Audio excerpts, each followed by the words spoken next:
Welcome to the Biblical Justice Resources Podcast. We're going to do things just a little differently on this episode of the podcast. For those of you who don't know, my name's Eric. I'm the host of the podcast, and I'm local to Minneapolis.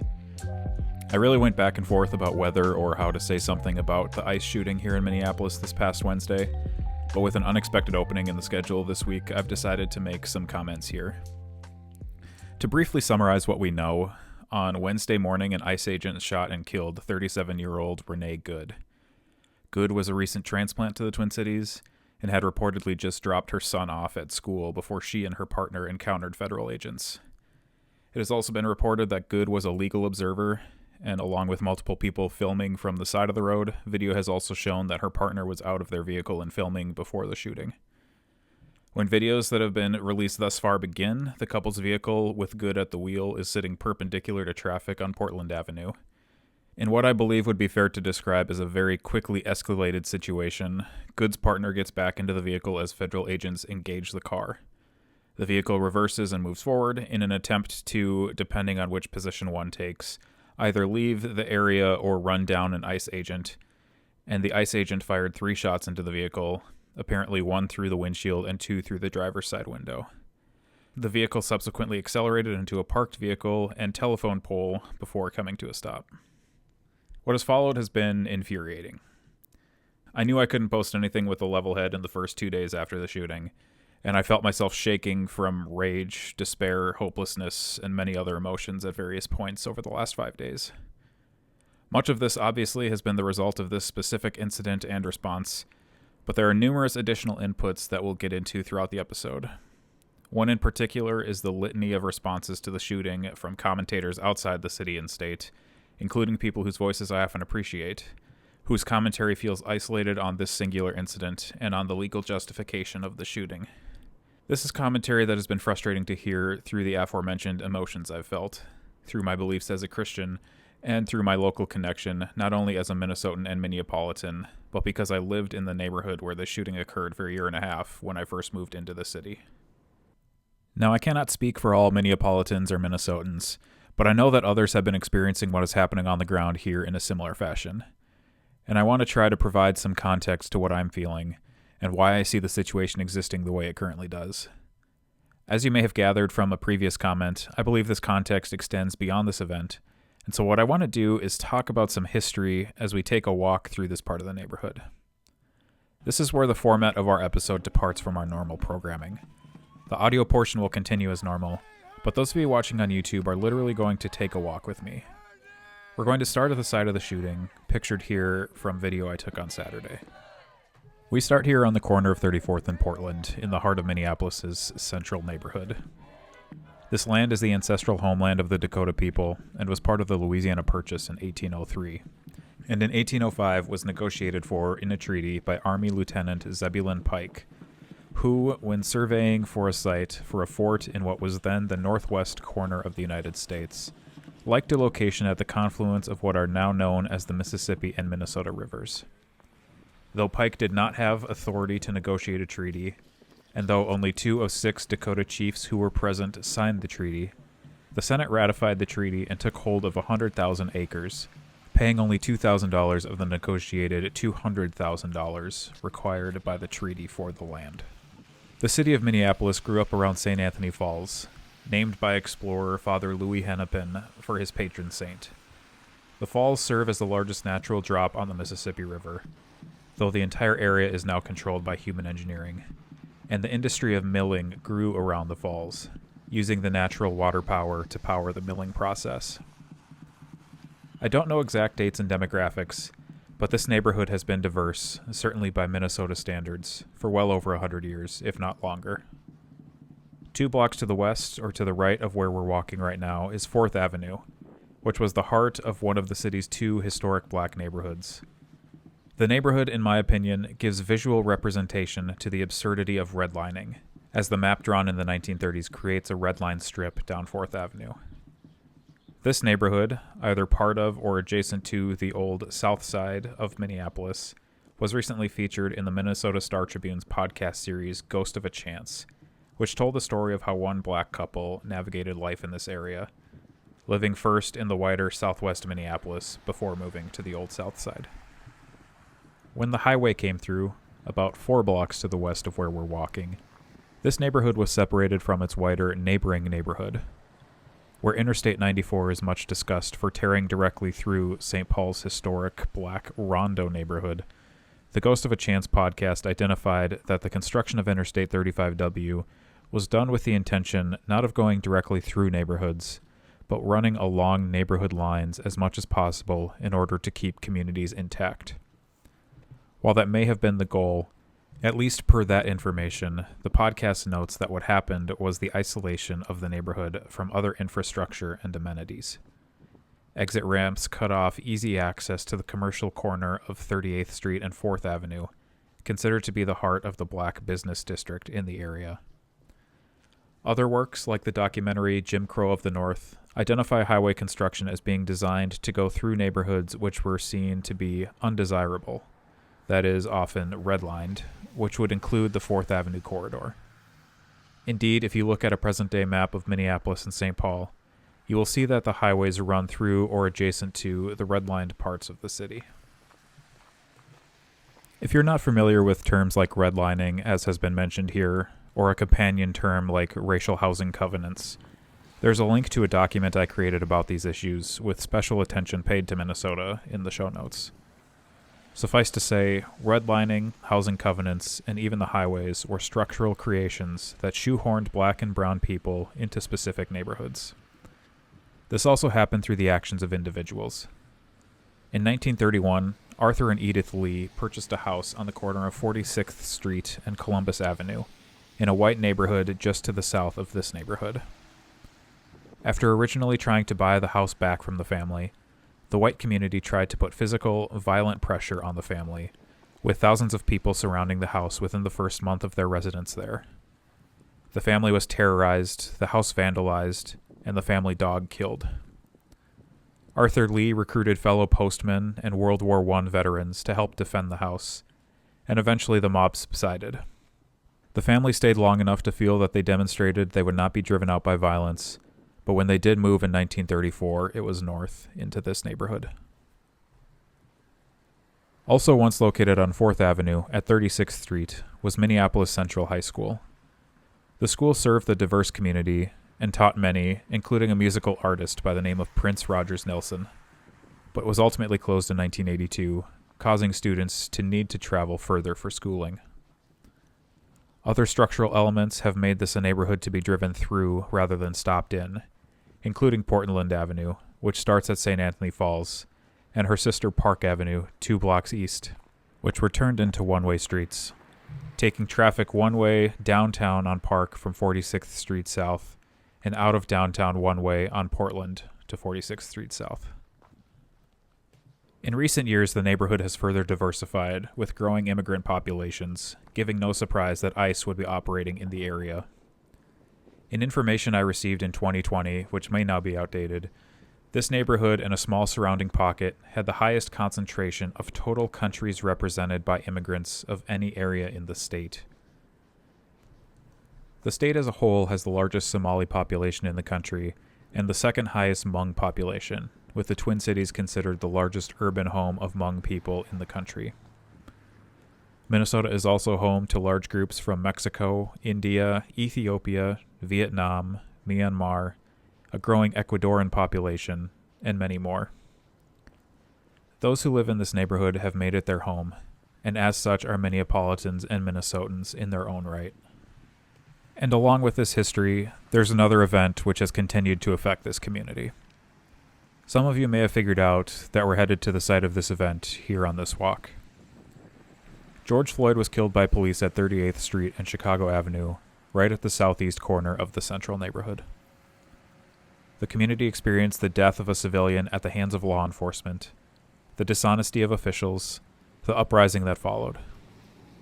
Some may say that this was 5 years in the past, but to quote William Faulkner, the past is never dead, it isn't even past. The killing of George Floyd is still here, just 8 blocks away from the killing of Renee Good. The land remembers, even if we don't. But it's not just Renee Good, or ICE, or George Floyd.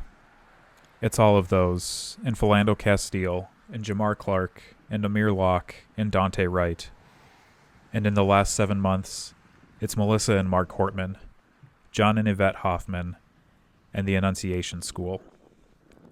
It's all the names in the Say Their Names graveyard on 37th and Columbus, and the names painted on Chicago.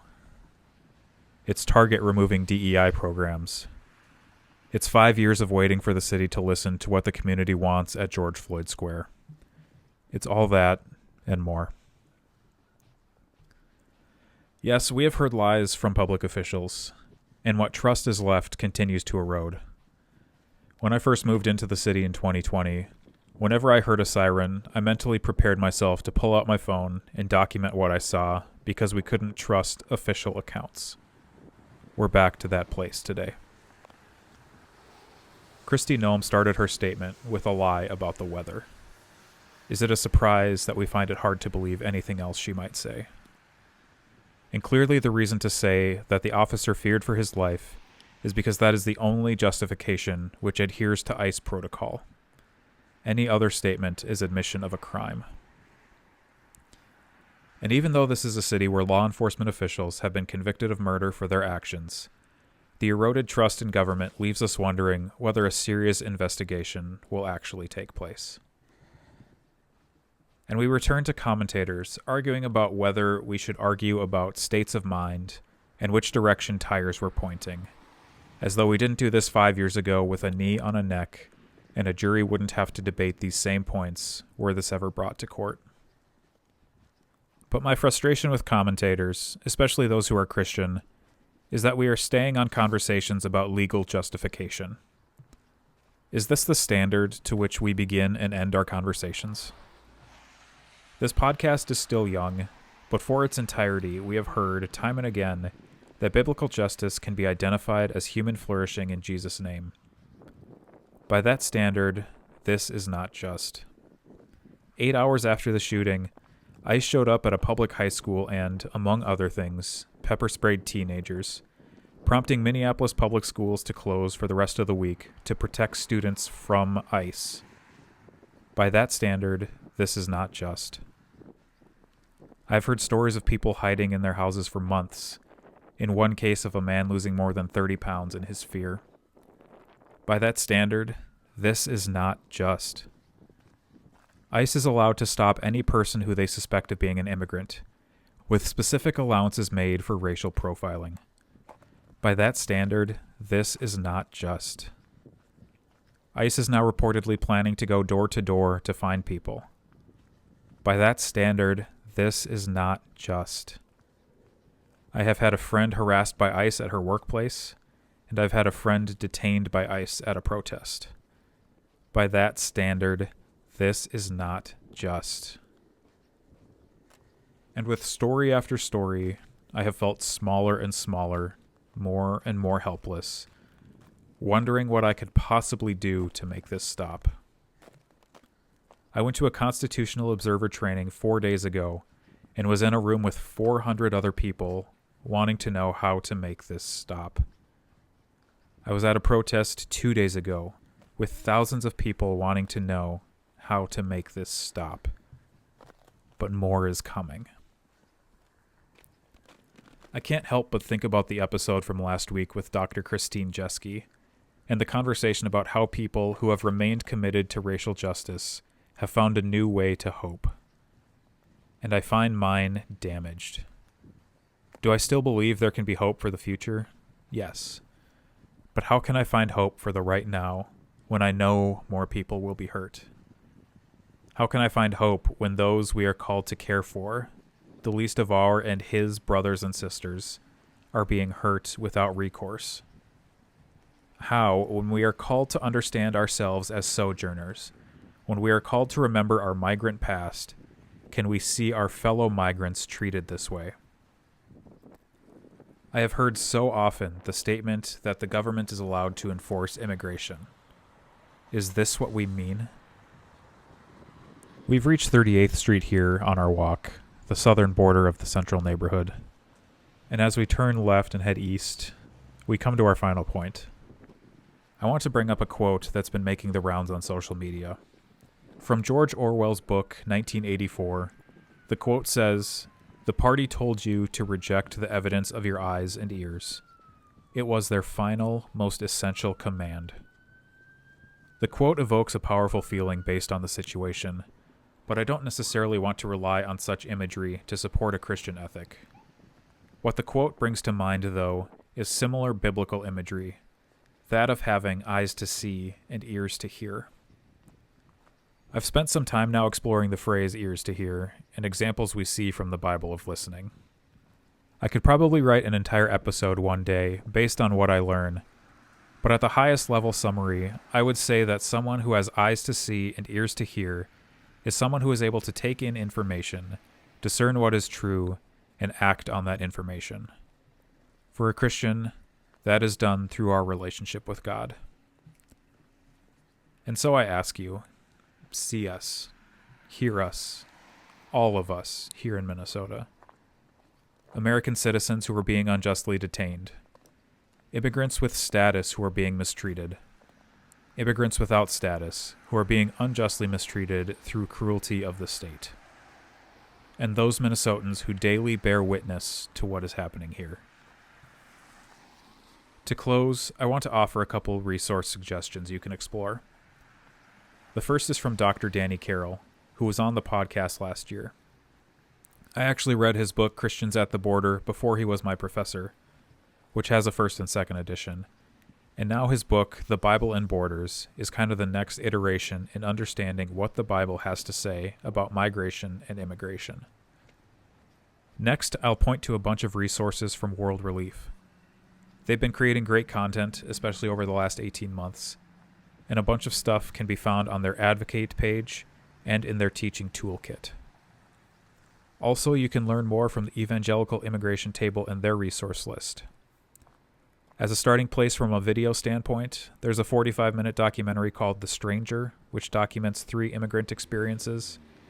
And there's a feature film called La Misma Luna in Spanish, or Under the Same Moon in English, that portrays a child crossing the border. Also linked in the show notes will be a video about the experience of 2 protesters who were detained, a post from Minnesota's Lieutenant Governor Peggy Flanagan summarizing what's been happening, and some what-to-do posts about stuff happening on the ground.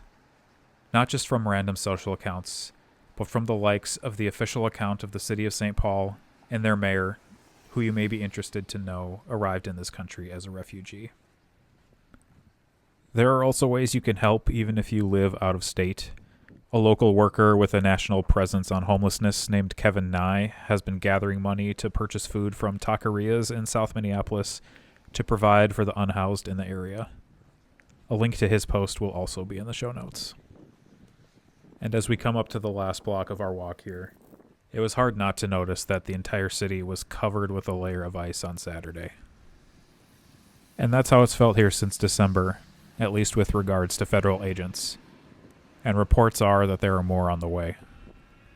There's fear here on the ground, but there's also an incredible sense of resilience. It's resilience that's been present the entire time ICE has been here, and it's resilience that was present 5 years ago and in the time since then, at the corner that you can see in the distance.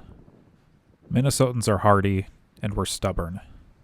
We've demonstrated in the past that we will work to care for our neighbors, and we're continuing to do so today.